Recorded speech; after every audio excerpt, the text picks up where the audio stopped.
Day 68, 2025, December 12th. 2 Chronicles 19. Jehoshaphat appoints judges. Jehoshaphat lived in Jerusalem, and he went out against among the people from Beersheba to the hill country of Ephraim, and turned them back to the Lord, and the God of their ancestors. He appointed judges in the land in each of the fortified cities of Judah.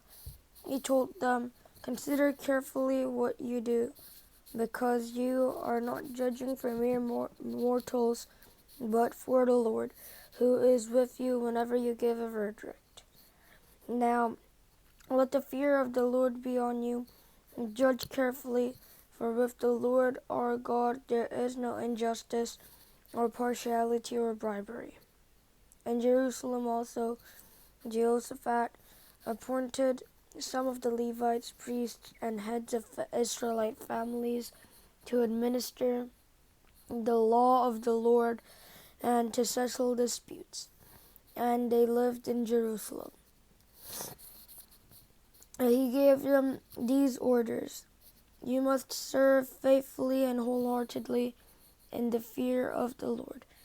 In every case that comes before you from your people who live in the cities, whether bloodshed or other concerns of the law, commands, decrees, or regulations, you are to warn them not to sin against the Lord. Otherwise, this wrath will come on you and your people. Do this, and you will not sin. Amariah, the chief priest, will be over you in any matter concerning the Lord, and Zebediah, son of Ishmael, the leader of the tribe of Judah, will be over you in any matter concerning the king, and the Levites will serve as officials before you. Act of courage. May the Lord be with those who do well." Jehoshaphat defeats Moab and Ammon. After this, the Moabites and Ammonites, with some of the Meunites, came to wage war against Jehoshaphat. Some people came and told Jehoshaphat, "A vast army is coming against you from Edom, from the other side of the Dead Sea. It is already in Hazazon Tamar," that is, En-Gedi. Alarmed, Jehoshaphat resolved to inquire of the Lord, and he proclaimed a fast for all Judah. The people of Judah came together to seek help from the Lord. Indeed, they came from every town in Judah to seek him. And then Jehoshaphat stood up in the assembly of Judah and Jerusalem at the temple of the Lord in the front of the new courtyard, and said, "The Lord, the God of our ancestors, are you not the God who is in heaven? You rule over all the kingdoms of the nations. Power and might are in your hand, and no one can withstand you. Our God, did you not drive out the inhabitants of this land before your people Israel, and give it forever to the descendants of Abraham, your friend? They have lived in it and have built it a sanctuary for your name, saying, if calamities comes upon us, whether the sword of judgment or plague or famine, we will stand in your presence before this temple that bears your name, and will cry out to you in our distress, and you will hear us and save us. But now here are men from Ammon, Moab, and Mount Seir, whose territory you would not allow Israel to invade them, invade when they came from Egypt. So they turned away from them and did not destroy them. See how they are repaying us by coming to drive us out of the possession you gave us as an inheritance. Our God, will you not judge them? For we have no power to face this vast army that is attacking us. We do not know what to do, but our eyes are on you. All the men of Judah with their wives and children and little ones stood there before the Lord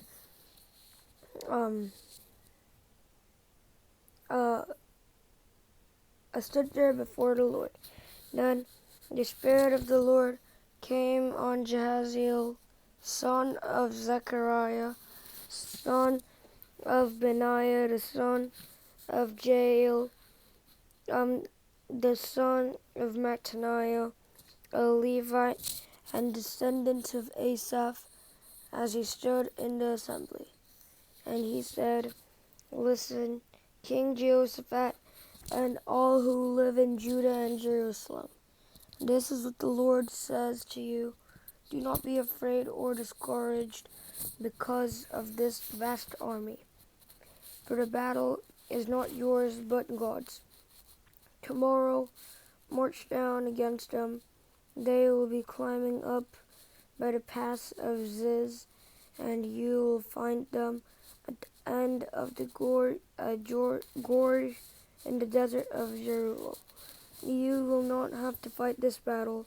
Take up your positions, stand firm, and see the deliverance of the Lord. See the deliverance the Lord will give you, Judah and Jerusalem. Do not be afraid. Do not be discouraged. Go out to face them tomorrow, and the Lord will be with you. And Jehoshaphat bowed down with his face to the ground, and all the people of Judah and Jerusalem fell down and worshipped before the Lord. And then some Levites from the Kohathites and the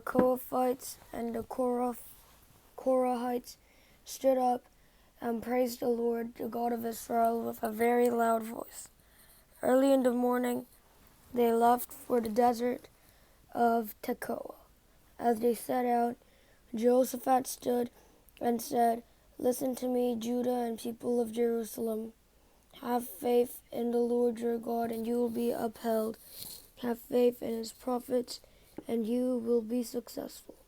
After consulting the people, Jehoshaphat appointed men to sing to the Lord and to praise him for the splendor of his holiness as they went out at the head of the army, saying, Give thanks to the Lord, for his love endures forever.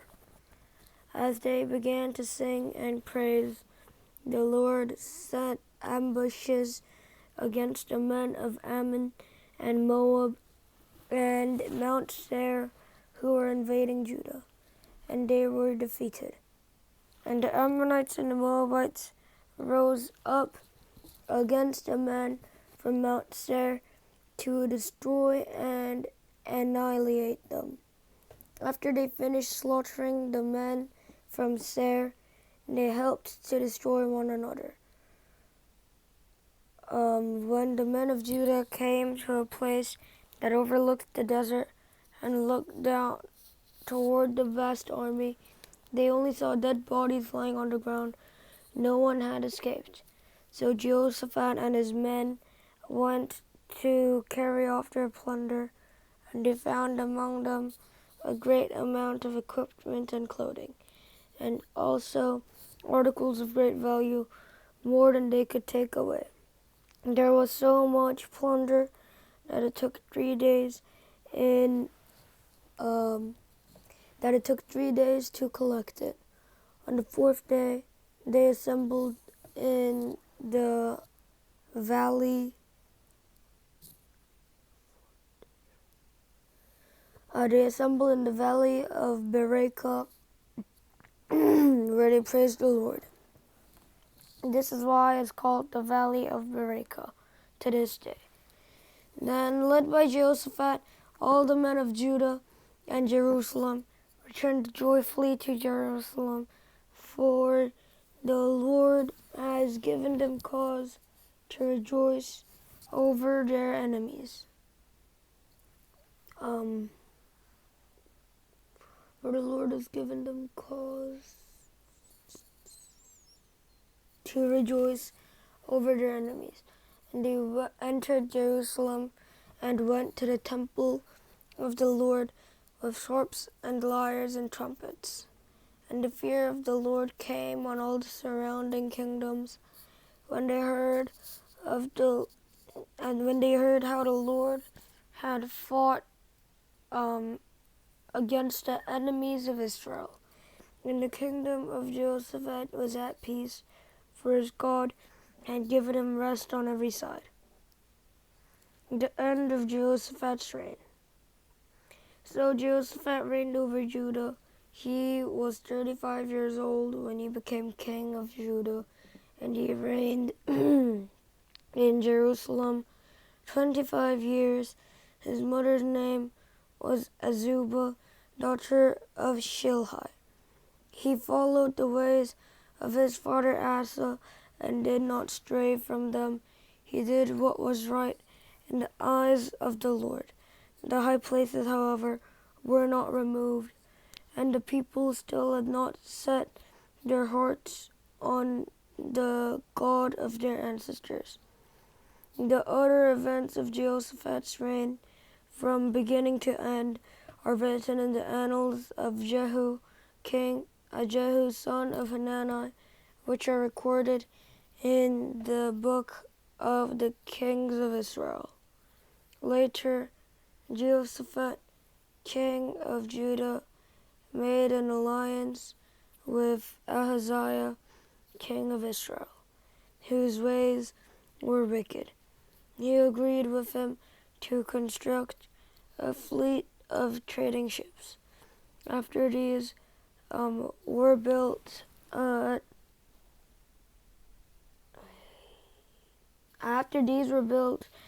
Ezion-Geber, Eliezer son of Dodavahu of Mersha prophesied against Jehoshaphat, saying, because you have made an alliance with Ahaziah, and the Lord will destroy what you have made. And the ships were wrecked and were not able to sail to trade. Then Jehoshaphat rested with his ancestors and was buried with them in the city of David.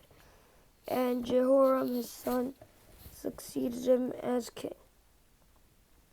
Jehoram's brothers, the sons of Jehoshaphat, were Azariah, Jehiel, Zechariah, Azariah,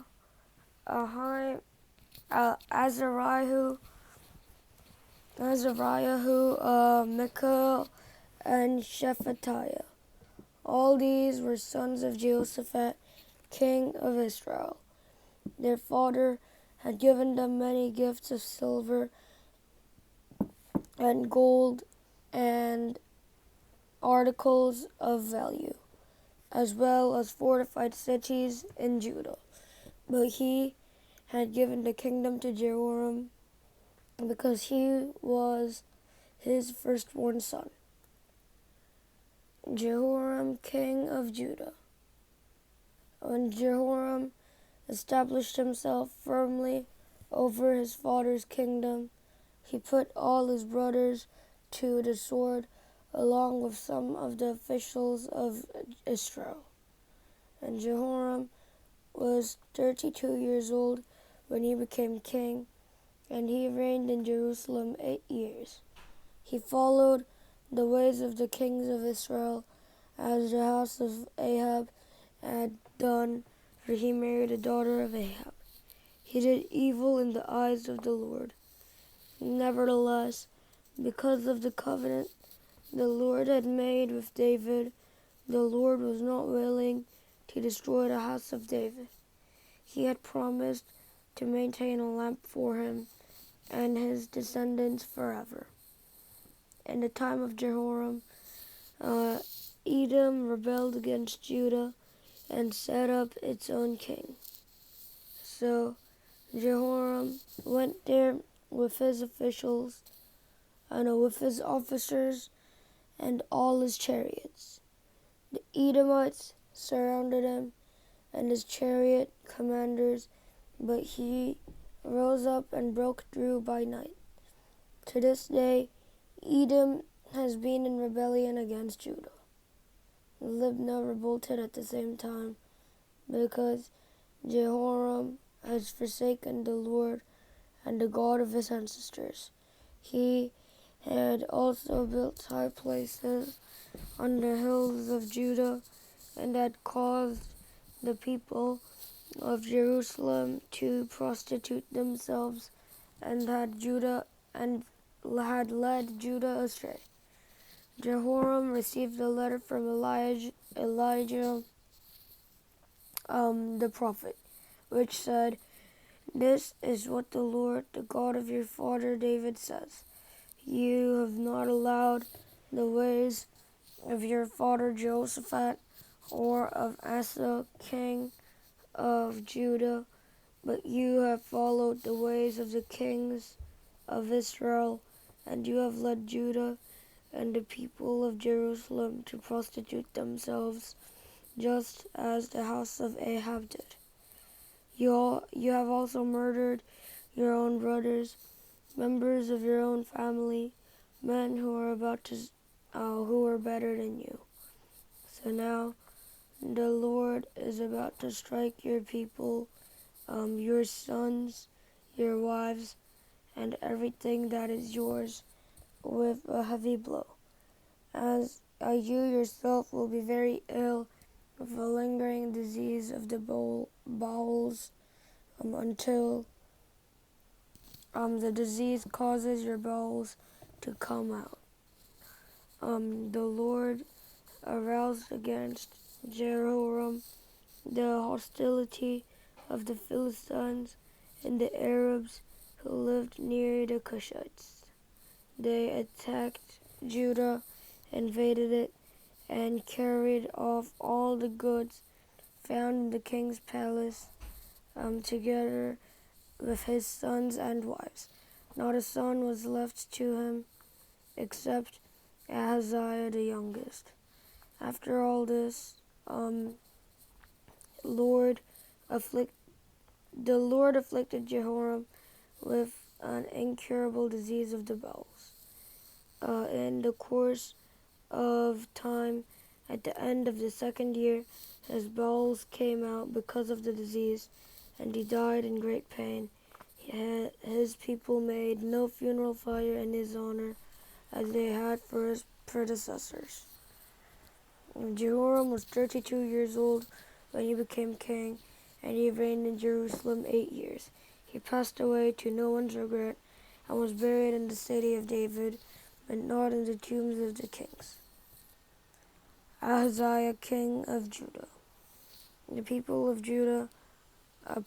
Jerusalem, made Ahaziah, Jehoram's youngest son, king in his place, since the raiders who came with the Arabs into the camp had killed all the older sons. So Ahaziah, son of Jehoram, king of Judah, began to reign. Ahaziah was 22 years old when he became king, and he reigned in Jerusalem 1 year. His mother's name was Athaliah, a granddaughter of Omri. He too followed the ways of the house of Ahab, for his mother encouraged him to act wickedly. He did evil in the eyes of the Lord, as the house of Ahab had done, for after his father's death, they became his advisers to his undoing. He also followed their counsel when he went with Joram, son of Ahab, king of Israel, to wage war against Hazael, king of Aram and Ramoth Gilead. And the Arameans wounded Joram, so he returned to Jezreel to recover from the wounds they had inflicted on him at Ramoth. In his battle with Hazael, king of Aram.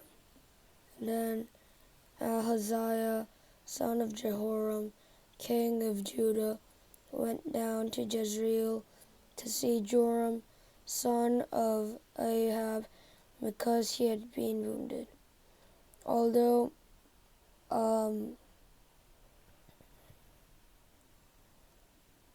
through Ahaziah's visit to Joram, God brought about Ahaziah's downfall.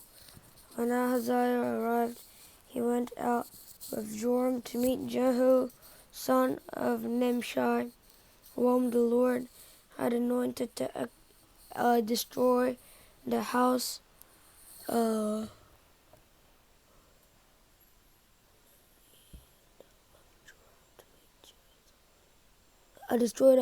Ahab. While Jehu was executing judgment on the house of Ahab, he found the officials of Judah and the sons of Ahaziah's relatives. He who had been attending Ahaziah, and he killed them. He then went in search of Ahaziah, and his men captured him while he was hiding in Samaria. He was brought to Jehu and put to death. They buried him, for they said he was a son of Jehoshaphat, who sought the Lord with all his heart.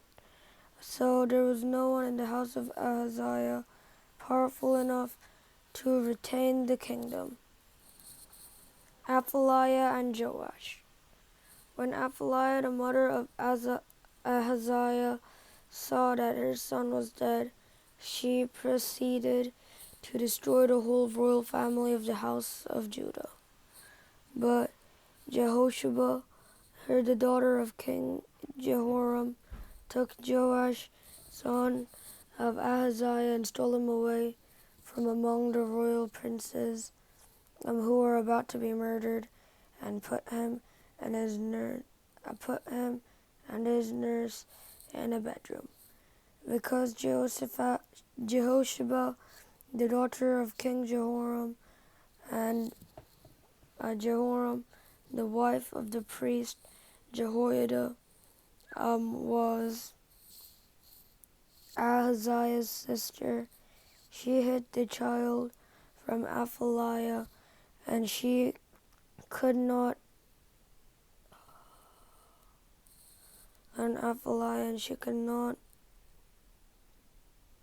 kill him. He remained hidden with them at the temple of God for 6 years, while Athaliah ruled the land. In the 7th year, Jehoiada showed his strength. He made a covenant with the commanders of units of 100. Ahaziah, son of Jehoram, Ishmael, son of Jehohanan, Azariah, son of Obed, Messiah, son of Adiah, and Elishaphat, son of Zechariah. They went throughout Judah and gathered the Levites and the heads of Israelite families from all the towns. And they came to Jerusalem. The whole assembly made a covenant with the king at the temple of God. And Jehoiada said to them, "The king's son shall reign, as the Lord promised, concerning descendants of David. Now this is what you are to do.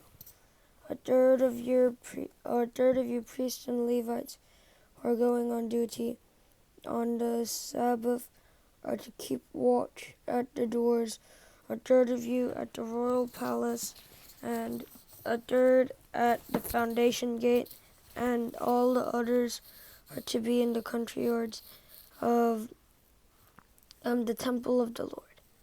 No one is to enter the temple of the Lord except the priests and the Levites on duty, but all the others are to observe the Lord's command not to enter.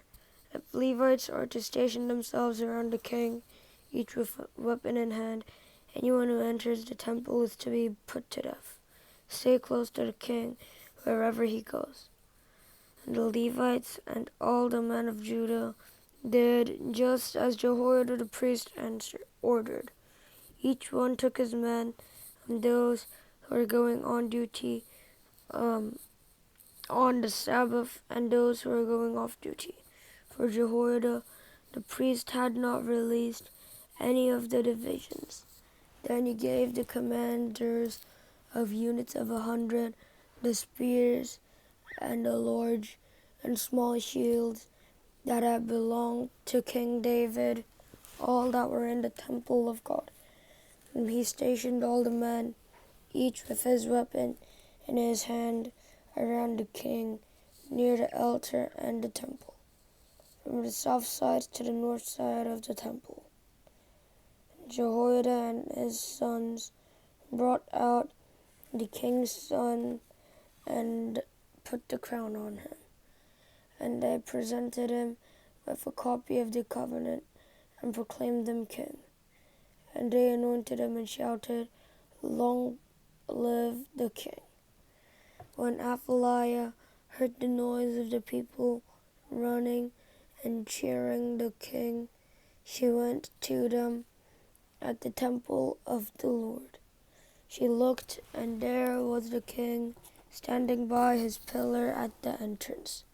And the officials and the officers and the trumpeters were besides the king, and all the people of the land were rejoicing and blowing trumpets, and the musicians with their instruments were leading the praises. Then Athaliah tore her robes and shouted, "Treason, treason." Then Jehoiada the priest sent out the commanders of units of 100 who were in charge of the troops, and said to them, "Bring her out between the ranks and put to the sword anyone who follows her." For the priest had said, "Do not put her to death at the temple of the Lord."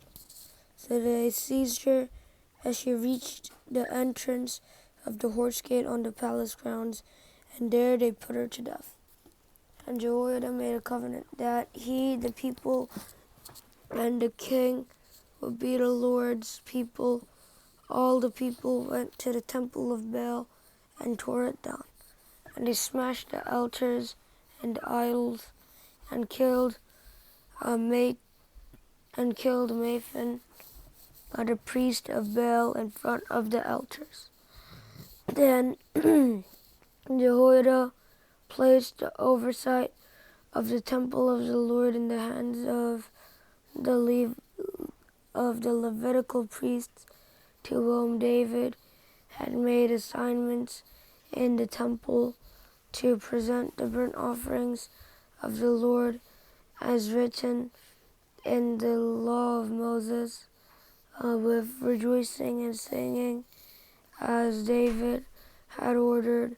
He also stationed gatekeepers at the gates of the Lord's temple, so that no one who was in any way unclean might enter.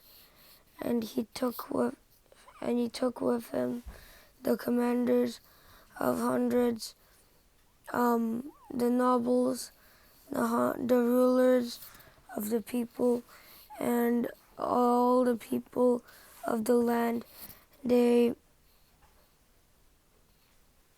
And all the people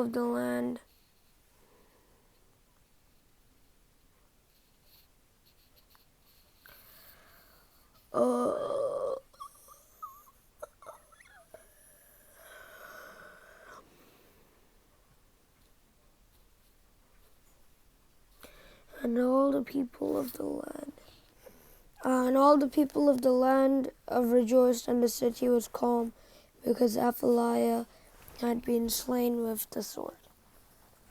Joash repairs the temple. Joash was 7 years old when he became king, and he reigned in Jerusalem 40 years. His mother's name was Zebiah. She was from Beersheba. And Joash did what was right in the eyes of the Lord all the years of Jehoiada the priest. And Jehoiada chose 2 wives for him, and he had sons and daughters. Sometime later, Joash decided to restore the temple of the Lord. And he called together the priests and the Levites and said to them, "Go to the towns of Judah and collect the money due annually from all Israel to repair the temple of your God. Do it now." But the Levites did not act at once. Therefore the king summoned Jehoiada the chief priest and said to him, "Why haven't you required the Levites to bring in from Judah and Jerusalem the tax imposed by Moses, the servant of the Lord, and by the assembly of Israel for the tent of the covenant law?"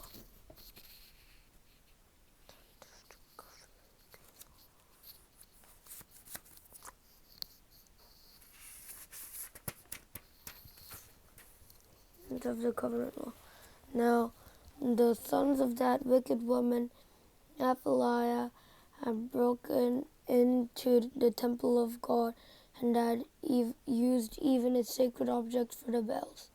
At the king's command, a chest was made and placed outside at the gate of the temple of the Lord. A proclamation was then issued in Judah and Jerusalem that they should bring to the Lord the tax that Moses, the servant of God, had required of Israel in the wilderness. All the officials and all the people brought their contributions gladly, dropping them into the chest until it was full. Whenever the chest was brought in by the Levites to the king's officials, and they saw that there was a large amount of money, the royal secretary and the officer of the chief priest would come and empty a chest and carry it back to its place. And they did this regularly and collected a great amount of money.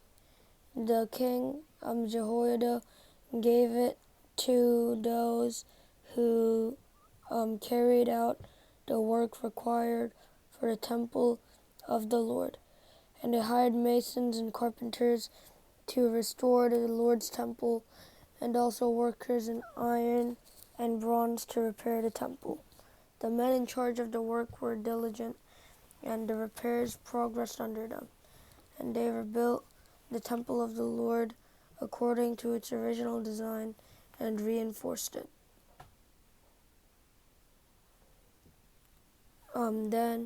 When they had finished, they brought the rest of the money to the king of Jehoiada, and with it were made for the Lord's temple articles for the service and for the burnt offerings, and also dishes and other objects of gold and silver.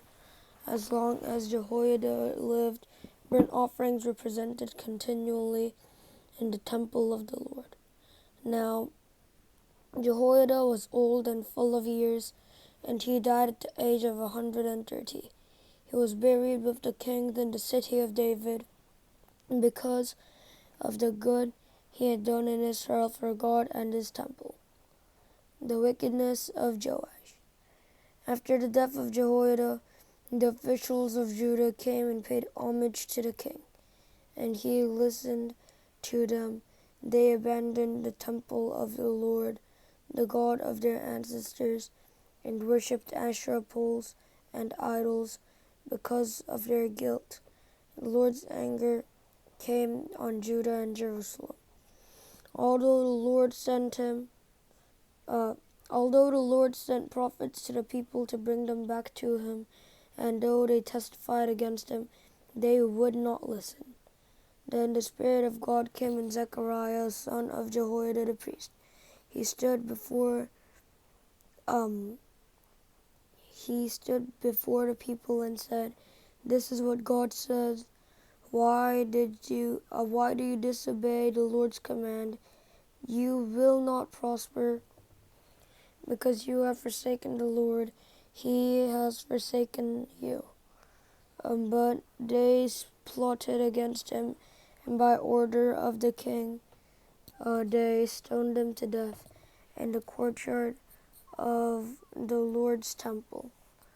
And King Joash did not remember the kindness Zechariah's father Jehoiada had shown him, but killed his son, who said, as he lay dying, "May the Lord see this and call you to account." At the turn of the year, the army of Aram marched against Joash. It invaded Judah and Jerusalem and killed all the leaders of all the people. And they sent all the plunder to their king in Damascus. Although the Aramean army had come with only a few men, the Lord delivered into their hands a much larger army.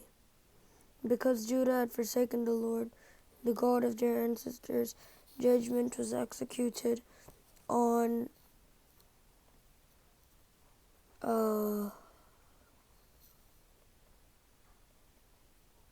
judgment was executed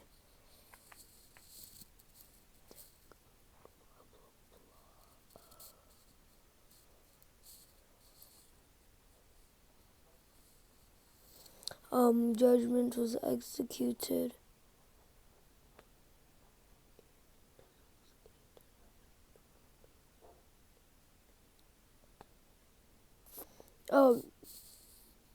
judgment was executed on Joash. When the Arameans withdrew, they left Joash severely wounded. His officials conspired against him for murdering the son of Jehoiada the priest, and they killed him in his bed. So he died and was buried in the city of David, but not in the tombs of the kings.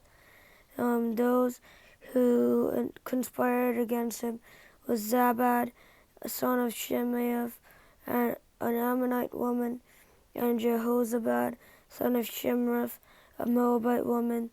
The account of his sons, the many prophecies about him, and the record of the restoration of the temple of God are written in the annotations on the book of the kings. And Amaziah, his son, succeeded him as king.